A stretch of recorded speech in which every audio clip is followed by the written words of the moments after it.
This is Ron Edwards, Master Sommelier and Director of Wine Education for Winebow Fine Wine and Spirits. Today we get to talk about Italian wine again, which is always exciting. Today we're going to talk about a producer from Suvereto, which is the next door neighbor to Bolgheri in coastal Tuscany.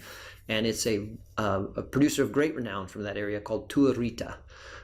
This particular wine we're going to try is Perlato del Bosco. Perlato del Bosco. It's the 2017 bottling, and this is actually bottled under the IGT, Indicazione Geografica Tipica, even though, as far as the way I read the law, it could be labeled as Suvereto DOCG, but maybe it's marketing wisdom, because Suvereto isn't that well known in the international market, and certainly they've had this label just the way it is since 1992, so no need to change. The wine's 100% Sangiovese. It spends time in French barrique as well as larger barrels. None of them are new, 2 years to 4 years old. So let's find out what we can. The first thing to notice is the color. It's a little bit deeper colored than most Sangiovese. This is totally possible with Sangiovese, depends on how you choose to extract that color.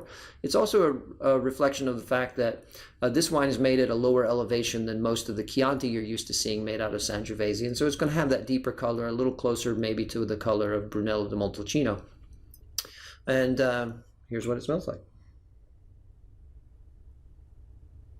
It's a really pretty blend of the oak nuances that are coming through. It's not super strong oak, but because the 2-year-old barrels are there and the 3-year-old barrels are there, and it's French barrique, you get that beautiful overlay of vanilla and that high-tone spice of like clove added into the very traditional Sangiovese notes of rose petal and a tart cherry, and this one has black cherry as well. There's also this beautiful sort of oregano and bay leaf note in the nose. There's a dustiness to the nose, which I also think is very typical for Sangiovese. It's almost like you can smell the texture of the wine in advance, because I find Sangiovese to have this sort of dusty, powdery sort of tannin structure. You know, there's actually a little bit of a purple flower here, a little violet going along with that rose, and there's some blackberry notes, and I would say red plum is definitely available to the nose. And there's like a dried mushroom note as well, maybe dried porcinis.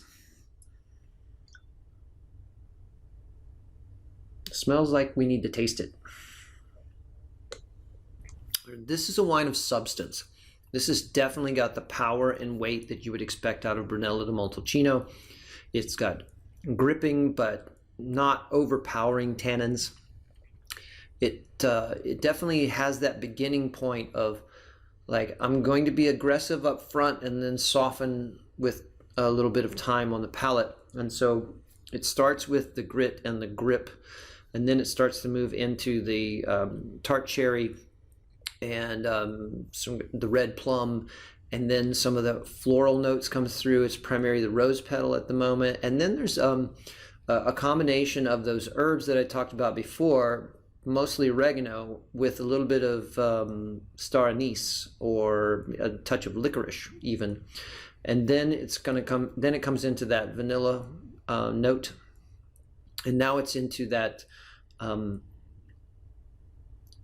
sort of dried mushroom, dusty earth kind of note. Let's see what happens on the second sip. The second sip, now that my palate's adjusted to the tannin, becomes a little bit more fruit forward, and it's really pushing out that ripe cherry, black cherry, tart cherry. There's actually a little bit of a blueberry note now that wasn't there in the nose at all. And then it goes back through that cycle that I talked about with the other sip, and that is the structure, and then the oak, and then that earthy mushroom nuance, and then back into those dried herbs. It's a really lovely wine, and you know, it really speaks to its breed and its class, and how this is a wine that deserves its fine reputation in the wine world.